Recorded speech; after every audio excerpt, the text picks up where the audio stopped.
in osmosis. I am not. You need to speak, okay? We have 15 seconds left. What time is it? Bubble time. How are we going to know there's 15 seconds left? You're going to bring a watch with a seconds hand. You're going to bring four other things as well. We'll teach you that later. But don't get a watch with a seconds hand. It doesn't make any noise. And when you hear 5 minutes, what do? Turn to the last page, right down to the exact same. Go back to where you were. And then when you keep checking, when you keep going, when you have 15 seconds left, hammer bubbles. Just go in a straight line. But I have a tip for you. If you're bubbling in math, don't bubble the far right bubble, the E or the K choice, the far right choice. Why? Occasionally, that answer choice is cannot be determined. And cannot be determined is never correct in math after number 40. So presumably, you're only hitting bubbles after 40. If it's bubble time. Hopefully we're not bubble timing it at number 15, number 40. And if you guess the far right bubble, the E or the K bubble, you're throwing away your guess, because occasionally it'll be cannot be determined, and that'll never be right after number 40. Is that kind of helpful? So in math only, guess the far left 4 bubbles, A, B, C, or D, never the last one. And then in the other 3 sections, English, reading, and science, guess whatever you want. Favorite letter, diagonal, whatever. All right, Sierra, out loud, can you read page 1? All multiple choice. All multiple choice. Good news. Only 4 choices per question, except for math, which is 5. When you truly do not understand, there is no penalty for guessing the wrong answer. So let's get it down to 2, and then make a choice. Circle, make a choice for each question. We've already covered that. Keep rocking, Sierra. You're awesome. Should I read the directions? In life, always. Only see, don't spend the valuable time. You'll soon know this test and its directions fully. Scoring 1 to 36. This is not golf. High score wins. Now, when should I take the ACT? You two seniors. Is it Kai? Kai, is that your name, my dear? Hi. Kai. Gotcha. You and Sierra circle December where it says senior year, and underneath that write down 14. And circle December 14th and write down my life. Because that's a major opportunity. Now, Sierra, you write down December 14th and circle for junior year. But then here's what I want you to do. I want you to take the June test for sure. Circle, you got to be circling this stuff. Circle June, and then circle February and April together and write down choose one. So you're going December 14th, February or April, and June. You're going 3 times this year. If you want to do February and April, you're awesome, but at least 3 times. Then, senior year, circle September. And then October is optional. You get that, Sierra? So you're going 3 times this year, at least twice next year, for a total of 5. I love it. All right? Colleges don't care if your score goes down. They just care what your highest score is. With all this opportunity available, if I were you, I would take it every test the rest of this junior year and all 3 in the fall. After December, scholarship money is all spoken for. Okay? After December, senior year. So December is usually the last one that counts. Why jump your score? When scholarships get into a 4-year college, avoid remedial classes. Remedial classes are very bad. You don't want those. And you can waive yourself out of them by getting a high score. I'm on page 2. Here we go. We're going to start with English. See at the top where it says hammer the grammar? You will learn to love that phrase. It is a phrase to live by. Circle right below that where it says grammar questions. About 80% of the questions within the ACT English section are grammar. So it's 80% grammar. What percent is it content? 80% grammar. 20% content. Sierra is the only one participating. We got to get involved here. So it's 80% grammar, 20% content. Now, we're going to cover all grammar rules in like 1 hour. Now, normally there are 22 grammar rules. You will notice here that grammar rule 9 is excluded. And what else is missing? Grammar rule 21 is missing. Why? Those grammar rules don't appear very often on the test, and they're kind of fancy. And I wanted to synthesize this course down to just the bare essentials to make sure you score above a 20. Now, Sierra, you're already there, but this will definitely help you as well. If you want to go beyond this, we can chat. But this, I've synthesized, like in math, we don't cover every math concept, because there are a couple, 3 or 4 math concepts, they might appear once on the test, and they're awfully complicated. So this is for students to make sure you get above that 20, and then at least, when you're ready, you go to the regular course, it's 12 sessions, and you'll get everything, all right? But this will make sure that in a short amount of time, we get what you need to do well on this test. So here we go. Now, before we dive into the grammar rules, and every time we cover a grammar rule, I want you to put a check next to it. I need to describe to you what an English question looks like. There's a sentence, and there are multiple words underlined. And you got to decide, is that the right answer? A, no change. Or is it B? Or is it C? Or is it D? One more time. There's a sentence, multiple words underlined. Is that the right answer? A, no change. Or is it B? Or is it C? Or is it D? That's the task at hand. Ready? Now let's go over all the grammar rules. Here we go. Grammar rule number 1, put a check next to this. You will love this grammar rule. Less is more. Always go with the shortest answer unless the shortest is horrible. Always go with the shortest answer unless the shortest is horrible. If me speak badly is the shortest answer, don't go with it. Otherwise, you always go with the shortest answer. Got it? Grammar rule number 2, put a check next to it. Honor thy commas.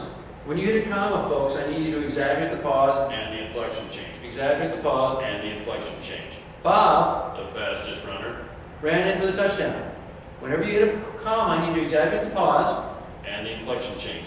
You go to another, later in the sentence, you hit another comma, exaggerate the pause, back up to where you started. The inflection changes can tell you when you need to use a comma or not. This baby has like 10 questions on commas. That's major. And there are only 75 questions in English, of which 60 deal with grammar, of which 10 deal with commas. You can see what the stakes are here. Commas are big. We're going to exaggerate the pause and the inflection change. So you're saying, hold on, I'm not talking out loud. I know. You need to do the next best thing. Loudly vocalize in your head. So it's not just a sight test, it's a sound test. Loudly vocalize in your head, and when you hit a comma, what do? Honor it by exaggerating the pause and the inflection change. Grammar rule 3, Kai. A full sentence has 3 components. What are they? Number 1. 2. Good job. What? Number 2. Good job. What's number 2? A word. 3. A complete Circle complete thought. If you have a complete thought, folks, you have a full sentence. I know what you're thinking, subject, verb, subject, predicate, but hey, if you have a complete thought, you've got a full sentence, or what could be a standalone full sentence. What's a complete thought? It's a collection of words that's fully understandable. Bobby ran, Eddie walked, Sally talked. It's a collection of words that's fully understandable. Go! Is that a complete thought? If I yelled go, would you fully understand what I'm asking you to do? Yeah. What's the subject of that sentence? You understood. What's the subject of that sentence? You. Go's a verb, right? Let's try another one. Help! If I yelled help, would you know what I'm saying, or would you say to yourself, incomplete thought, and keep walking? What's happening? Is help a complete thought? Help's a complete thought. What's the subject? You understood. Sierra, we're okay? You can yell out loud. Don't wait for them to answer. You just fire away. All right? My point is this. A complete thought has nothing to do with number of words. You can have a 1-word complete thought. Go, help, run, stop. Or you can have a 2-word complete thought. Bobby ran, Eddie walked, Sally talked. Or you can have 15 words of gibberish. Got it? Number of words is irrelevant when it comes to whether it's a complete thought. What is relevant? Whether the collection of words is fully understandable. Okay? Now, if you're not sure whether that collection of words is fully understandable, pretend that somebody walks up to you, says those words, and walks away. And if your reaction is, okay, it's a complete thought. If your reaction is, incomplete thought. Got it? So, Alicia, the guy in the red jacket. Is that a complete thought? No way. I don't know. Nice. No way. No way. The guy in the red jacket is really nice. Is that a complete thought? Yes, got it? So if you have a collection of words that's fully understandable, you have a complete thought. And thus you can have a complete sentence, or a full sentence, meaning you can have a period, exclamation point, colon, or semicolon. Let's check that out. I'm on grammar rule number 8. We're skipping ahead to grammar rule number 8. Put a check next to it. This is a major grammar rule. A semicolon, folks, is the same thing as comma and. Circle, comma, and. So when you see a semicolon, I want you to treat it like comma and. You take your pause, you drop an octave. Remember, you honor every comma. You treat it like comma and. You take your pause, you drop an octave. You say the word and only then keep reading one more time. When you see a semicolon, you treat it like comma and. You take your pause, you drop an octave, you say the word and, you keep reading. Alrighty, now this is major, circle it. It's bracketed by 2 complete thoughts. When you have a semicolon, you must have a complete thought before and a complete thought after. Very much like a period. Over to the right, write this down. Equals a period. Because, of course, a period has a complete thought before and a complete thought after. So why do you think we ever use semicolons? Why don't we just go complete thought period, complete thought period? Why don't we ever go complete thought, semicolon, complete thought period? Because those two complete thoughts are what? They're extremely closely related. Ka-ching, nailed it. Alrighty? So normally when you have two complete thoughts, you got a period between them. They're two separate sentences. But you could also have a semicolon between them. More on that later. Grammar rule 8, letter B. What's a colon? You know this. A colon means you're about to have one or more examples. I know what that guy's after. Bing, power. I know what that guy's after. Bing, power and money. So it could be one example, power, or multiple examples, power and money. Got it? Now this is major. What comes before the colon? Circle it. A complete thought precedes a colon. You gotta have a complete thought before a colon.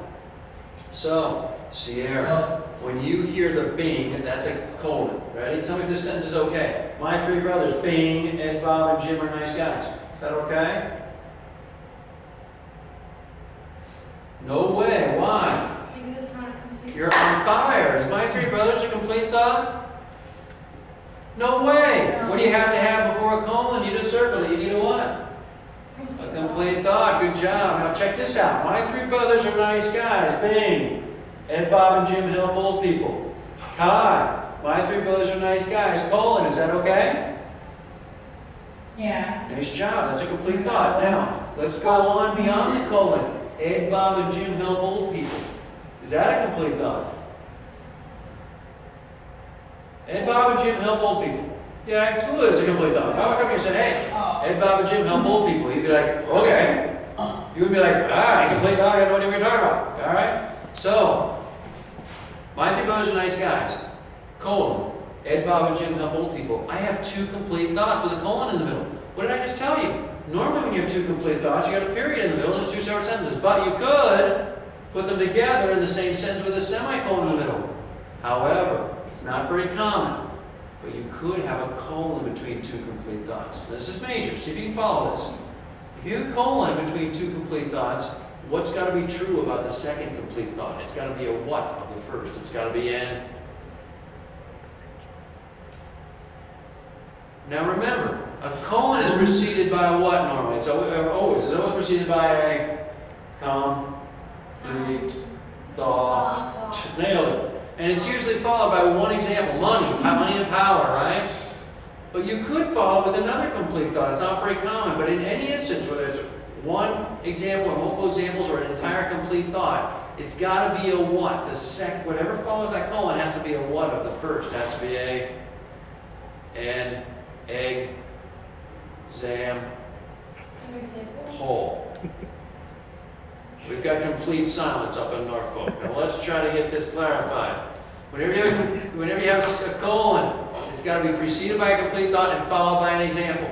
That example could be another complete thought. It's not very common, but it could be. I love ice cream. Bing, I eat ice cream every week. Period. Got it? An example of I love ice cream. Are you guys tracking me? Little head nod is okay. Or you can do one of these babies, and then I'm like, all right, I got to teach it again. But like just staring with no head movement or eye movement, I can't figure out if you're following. You're with me? Kai? Or we can go to signals. Like if you understand, give me one of these. If you don't understand, give me one of these. And then I know we got to go over. Or give me one of these. Whatever you want. All right? Okay. Or Alicia. All right. And Sierra, you didn't tell me too. They were going to go. All right. Now, we're on grammar rule 8, letter C. A hyphen or a dash, you know that is the same thing as a comma. But you may not know this. It's also the same thing as a colon. Circle that baby.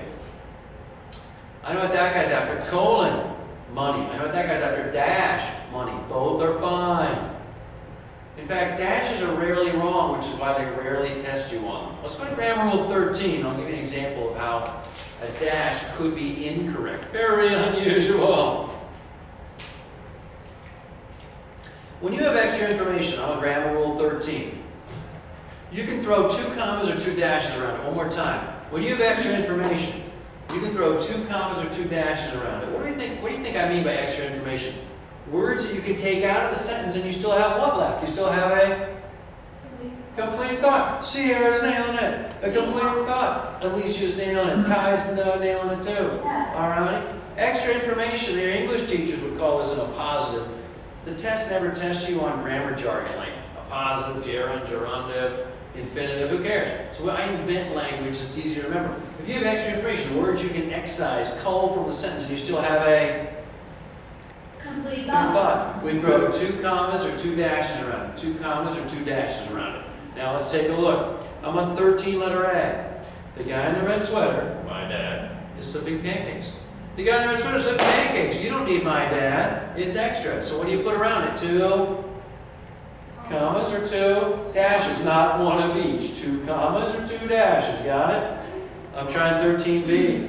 Bob jogged in for a touchdown. You don't need the fast runner, the fastest runner.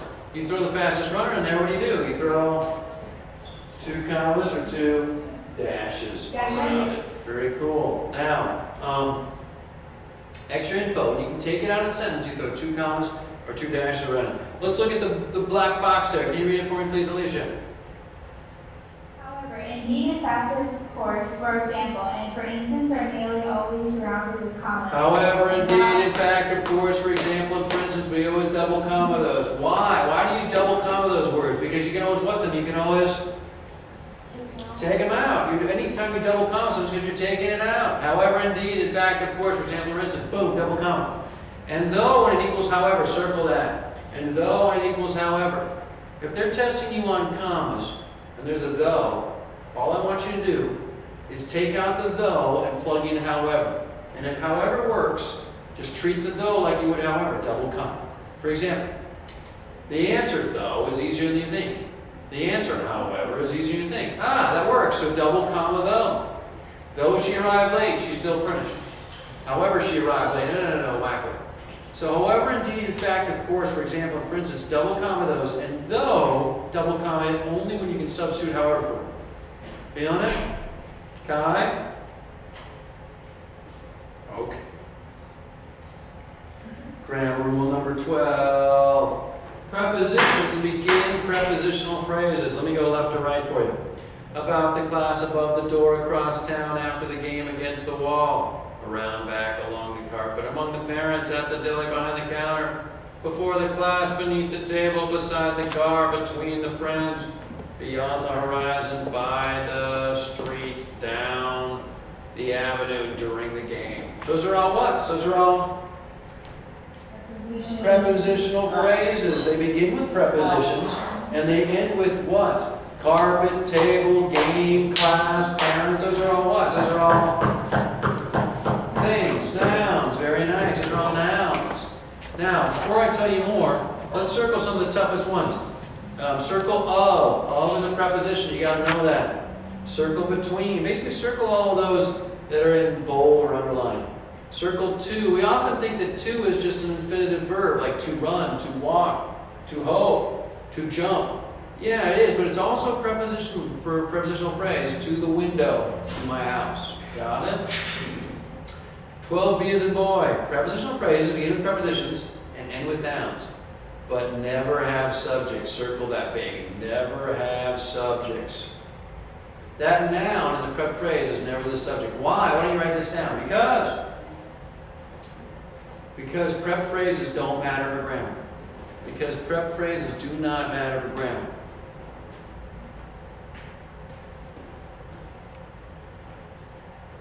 Subjects are vital for grammar. Every sentence has one.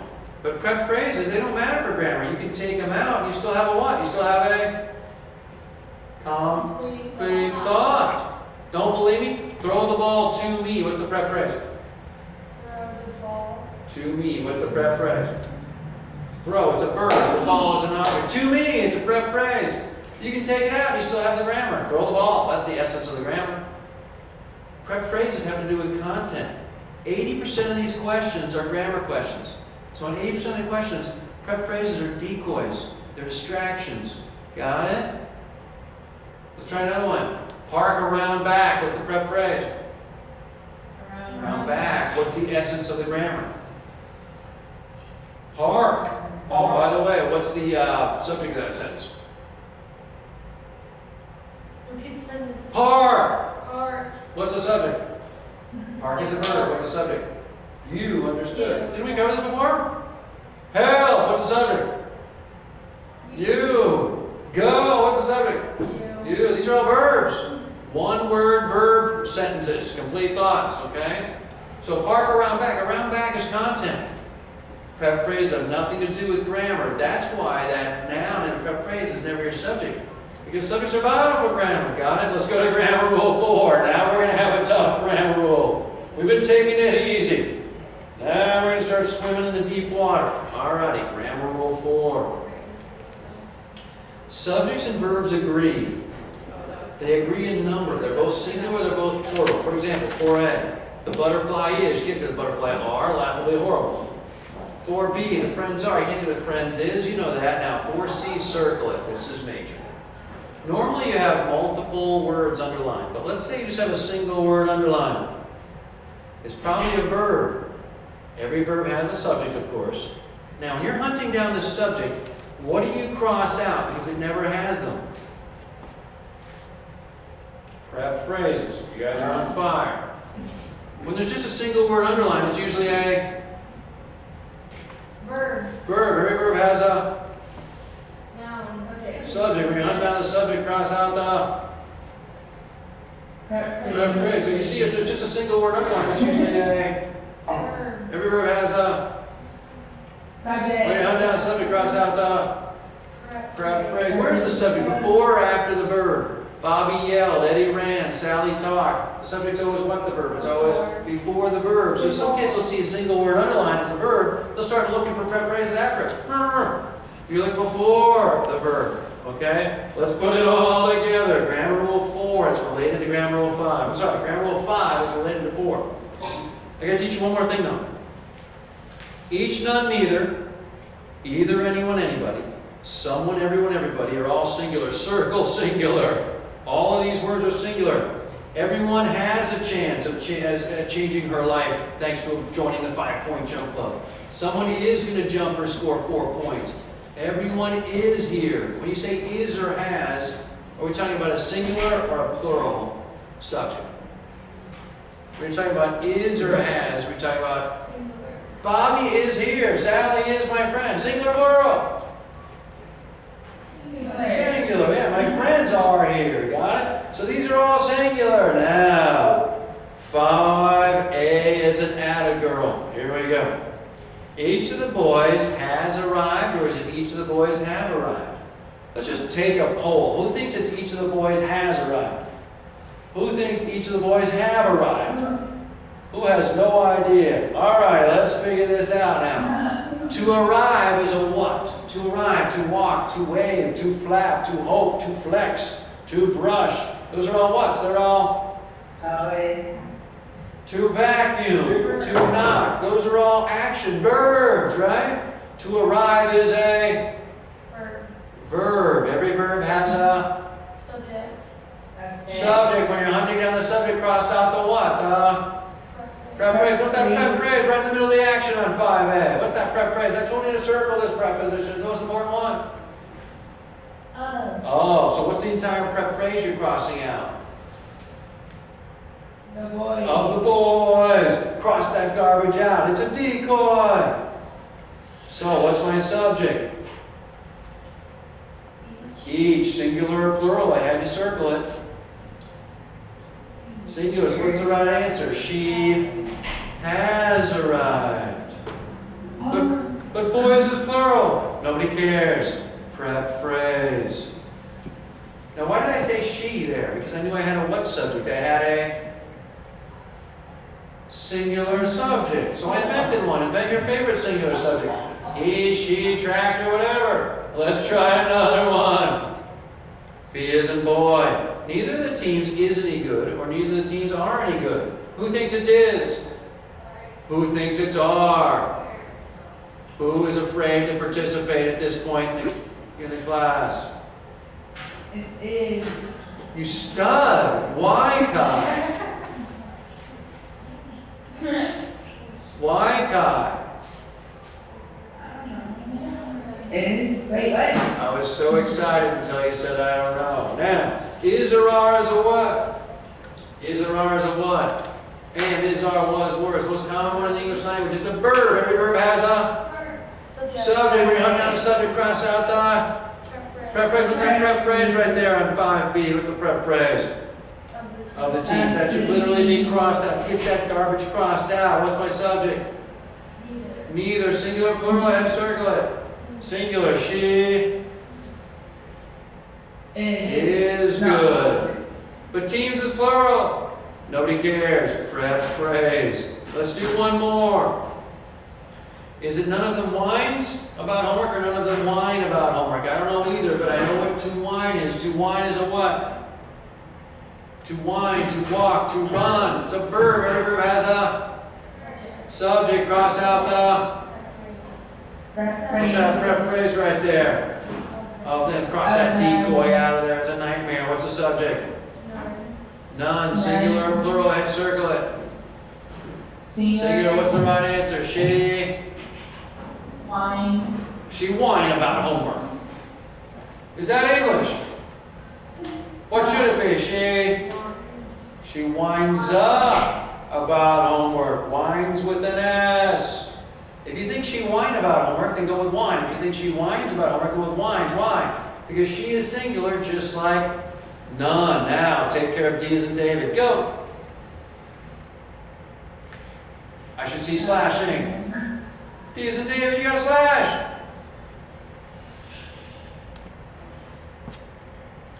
To get is a what? Verb. Every verb has a Subject. cross out the. What's the prep phrase right there you crossed out? Of the cars, what's my subject? Neither. Singular, plural. Singular, what's the right answer? She. Get. She get? She gets good gas mileage. But hold on, cars is plural.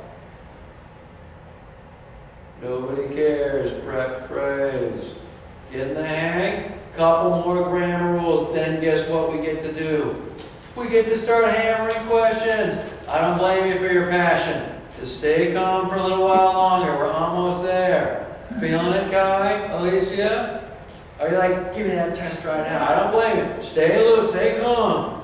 Now, when you take the test, not only wear the Hammer the Grammar t-shirt, wear some eye black. That'll send a message. Now, here we go. We're on grammar rule number 6. A couple easy grammar rules for you. Apostrophes show ownership. If you have one owner, apostrophe S. 2 or more owners, S apostrophe. You know that. One girl's dreams. What's the apostrophe? Where's the apostrophe? Before or after the S? Before. 2 girls' dream. Where's the apostrophe? After. Nice job. Now, grammar rule 6, letter C. Circle it. Men's, women's, children's, and people's are always apostrophe S. The men's team, the women's vote, the children's playground, the people's choice. Got it? Always apostrophe S. Kai, I would have circled that, my dear. Grammar rule 6, letter C. You did? Yeah. Falsely accused, bad teaching. Grammar rule number 7. Now, whenever you have a contraction, just say both words. It is, you have, you are, they have, we have, he is, they are, who is. Always say both words, you'll never miss it, whether it's underlined or not. Now, circle 7B. If they say, hey, what if we change was not to wasn't? What's the impact? He was not there. He wasn't there. Circle that 7B. It's less emphatic, less formal, less urgent. Now, 7C. Who is versus whose? Who is versus whose? You guys take care of I and double I. Go.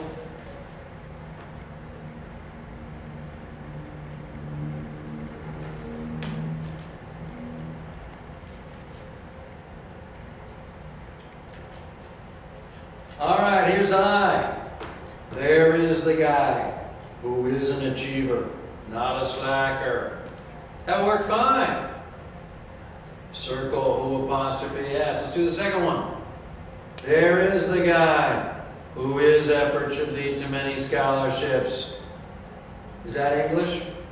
No. So the second one should be who, S-E. You guys get both of those right? Always say both words, you'll never miss it. All right, we got a couple more grammar rules to do. Grammar rule number 10. Grammar rule 10. How to put 2 sentences in one sentence. Now, normally, when you have 2 complete thoughts, you put them in 2 separate sentences with a period in the middle. But you may jam them together into one sentence if you like. But you may not just have an and between them. You may not just have a comma between them. You need both or a semicolon. One more time. Normally when you have two complete thoughts, you put them in two separate sentences with a period in the middle. But you may smash them together into one sentence if you like. But you may not just have an and between them. You may not just have a comma between them. You need both or a semicolon. Let's take a look at letter I. Ed went to the store and he bought some gum. Ed went to the store. Is that a complete thought?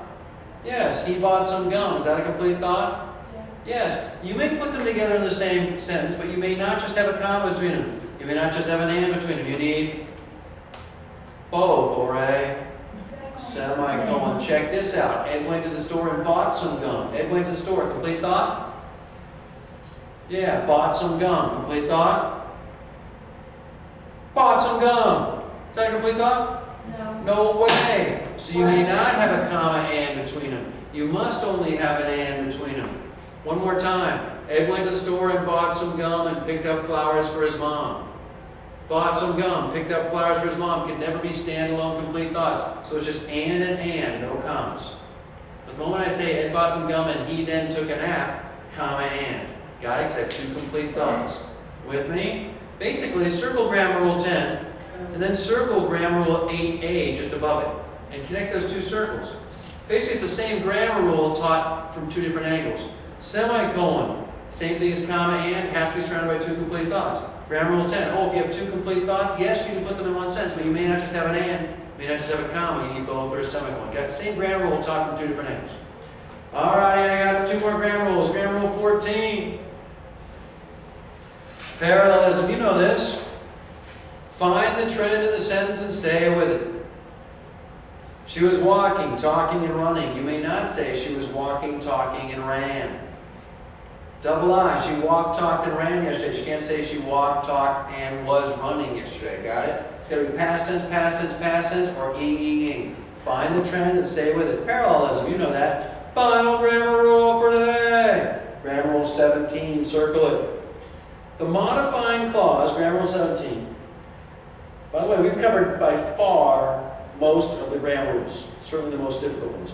The modifying clause goes right next to what it modifies. Folks, when you have a modifying clause, once you hit that comma, we got to have what it modifies, the subject. Alrighty? Driving home, comma, what's got to happen right now? The subject, whoever's doing the driving. He drove slowly.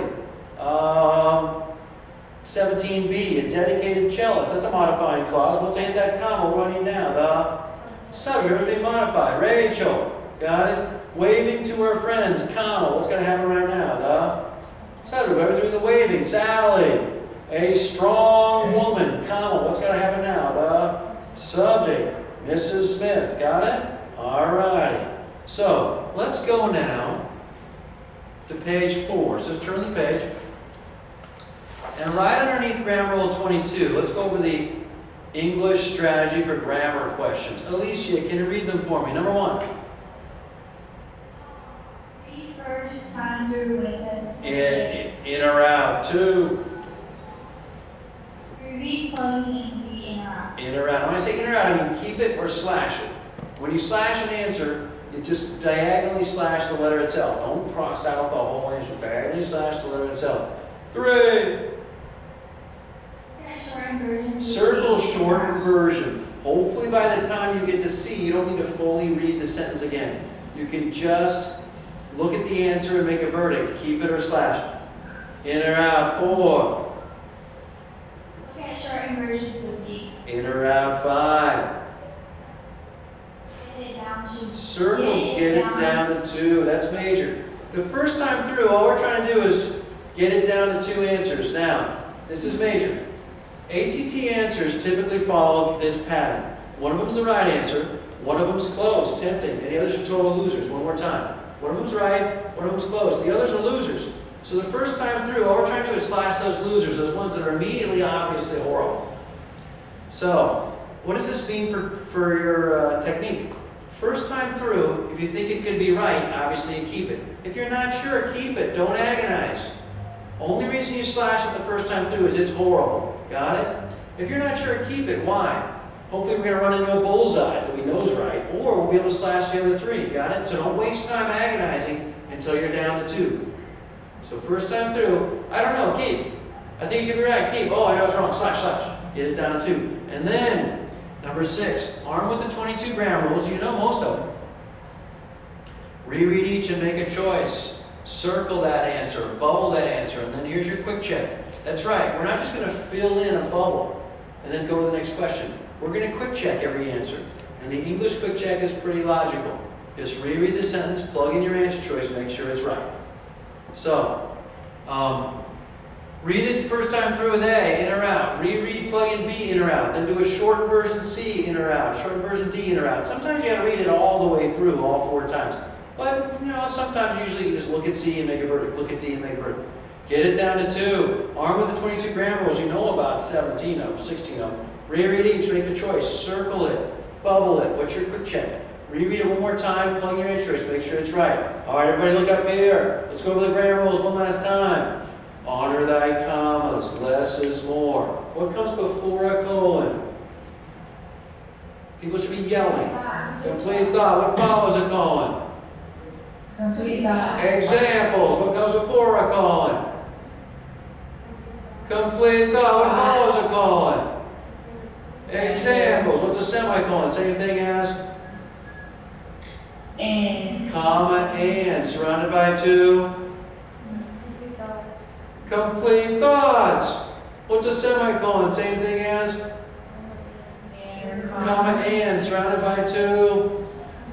Complete thoughts. What's a dash? Same thing as a comma or a colon. What do you surround extra information with? 2 commas or 2 dashes, not one of each. When there's a single word underlined, it's usually a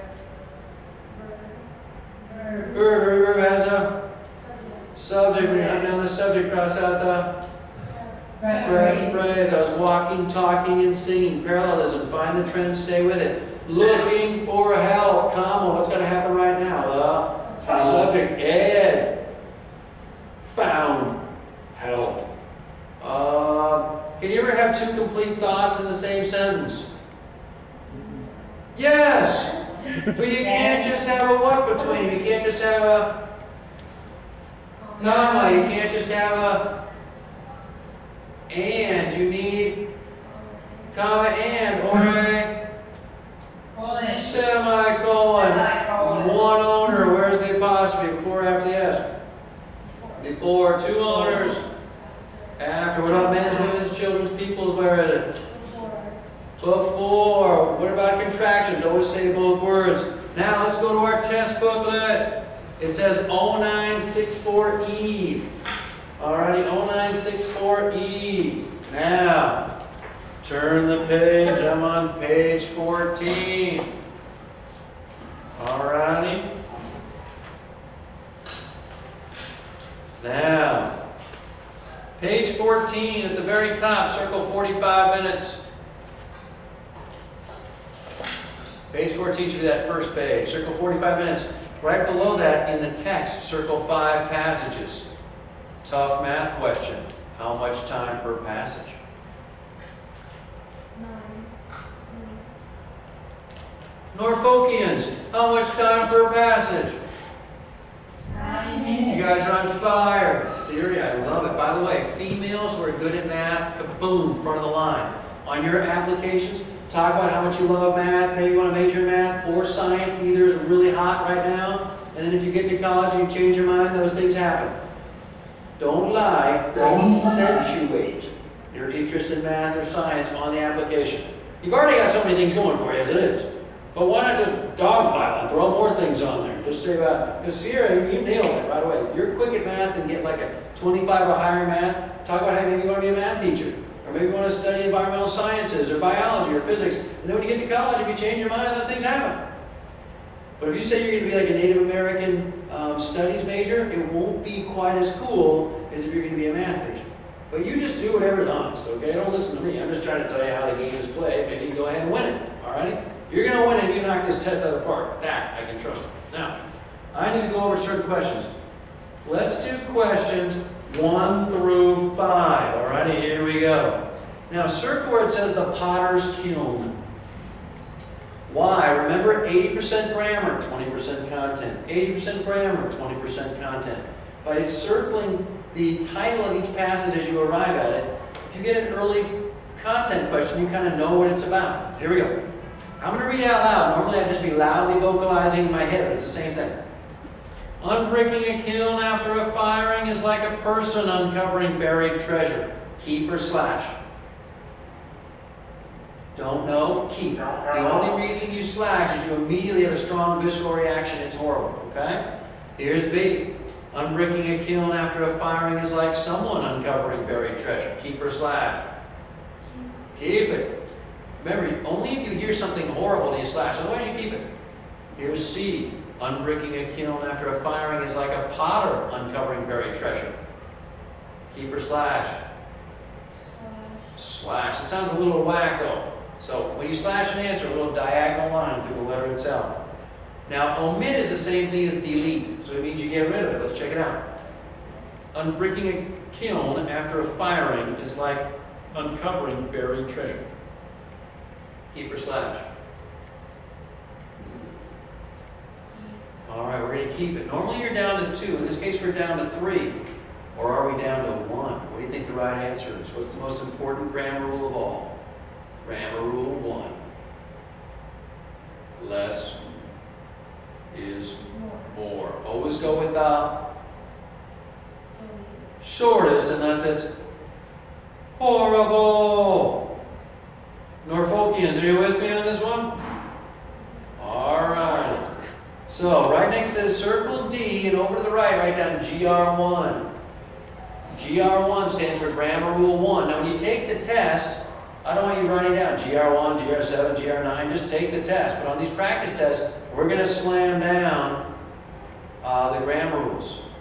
By the way, I'm hoping you don't just do the homework I give you, which is like 15 minutes between now and the next session. I'm hoping you do additional stuff. Do you guys know where you can find additional ACT questions? Let's write this down. Why don't you write this down somewhere in your curriculum or wherever? Just write down actstudent.org. Click on test prep. So you go on actstudent.org. That's where your parents went to sign up for the test. Click on test prep and then click on practice questions. So test prep and practice questions. And maybe the wonderful adults who care so much about you at each of your locations could just go on actstudent.org, click on test prep, click on sample practice questions. There's a full ACT there, and so you and your study partner could do those. Do one English passage, 9 minutes, review it. The answers are in the back. Then do another English passage, review it. Another English passage, review it. 9 minutes a pop. Don't do a whole section. 5 English passages. You'll make the same mistakes at the end as you did at the beginning. No. Small chunks. One passage review. Go over the ones you missed and the ones you guessed at. How do you know which ones you guessed at? No information. Whenever that bubble, we always fill in a bubble every question, but whenever that bubble is a guess, always circle the question number on the test itself. Why? If you finish early, you race back to your circled questions, right? But if it's a practice test, you don't just go over the ones you missed, you go over the ones you circled, because those are the ones you guessed. Kind of cool? So don't just do this wimpy amount of homework I'm going to give you. Go get additional questions and hang them around. Here's another location where you can get practice questions. It's called Preparing for the ACT. Kai, hang in there, my dear. You're going to be okay. Preparing for the ACT. And where can you get a copy of that test? Go to your college counselor tomorrow. Say, hey, I heard about this Preparing for the ACT.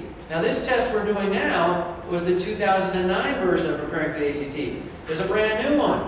So you've got this test. I just gave you 2 more free tests. Get the one printed, and the other one just pick up the paper version. You and your study partner, hammer. Put in like half an hour a night. All right. We got a quick check number 1. Well, what's the right answer on number 1 again? D is in do go with the shortest, unless it's horrible. Now I got to redo my quick check, plugging in D on the way to 2. Unbricking a kiln after a firing is like let me start again. Unbricking a kiln after a firing is like uncovering buried treasure. I know it's right. As the potter takes bricks away to create an opening into the oven, an expanding view of gleaming shapes rewards the artist for months of hard work. I got to go back to number 2. Oh, number 2 is our first content question. Whenever there's an actual question, you know it's a content question. Now, I'm going to read it out loud. The key for content questions is you underline the key words and you answer them literally. Here we go.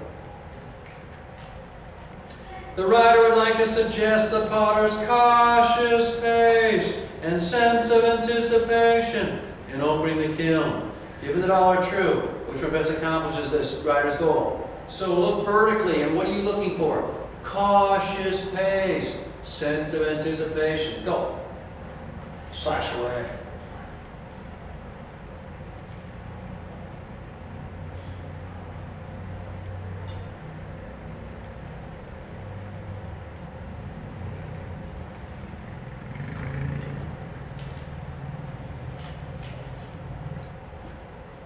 What'd you get there, Alicia? Which answer choice gives you the greatest sense of caution and sense of anticipation? I got no idea. Which one? I don't know. Let's look at it. As the potter takes bricks away to create an opening, does that give you a sense of caution and sense of anticipation? No. What do I do with A? Or F? I slash it. Here's G. As the potter removes bricks by hand to create an opening, does that give you a sense of caution and sense of anticipation, removing by hand? Keep it. Here's H. As the potter removes one brick at a time to create an opening, does that give you a sense of caution and sense of anticipation? Keep it. Here's J. As the potter expresses great anticipation and removes bricks to create an opening, does that give you a sense of anticipation and caution? No, that's wacko. Slash that garbage. Yeah, whenever they have the actual keywords in the answer, as we're in the question, be very skeptical. So, look over at G and H again. Now, think literally here. Which one gives you a sense of caution and anticipation? What'd you go with, Kai? G. Removes bricks by hand. So, when a potter is removing bricks by hand from a very hot kiln, that's showing caution. What's the right answer? Removes one brick at a time. H. Great caution. Alicia, you missed that too? What's going on out there? Do you see that now, my dears? Yeah. All right. Don't, make sure you still get your common sense hat on. Hey, look at that potter. He's removing bricks with his hands. That has a great sense of caution and anticipation. Ah! He's moving one brick at a time. Okay, now that's caution. All right, I'm moving to number 3. As the potter removes one brick at a time to create an opening into the oven, an expanding view of gleaming shapes rewards the artist for months of hard work. I got a single word underlined. It's probably A. Complete that. If there's a single word underlined, it's a verb. Every verb has a subject. Cross out the... What's the prep phrase right there you're all crossing out? Then gleaming. Shapes. So gleaming shapes is out of there. What's the right answer? You guys figure it out. Go!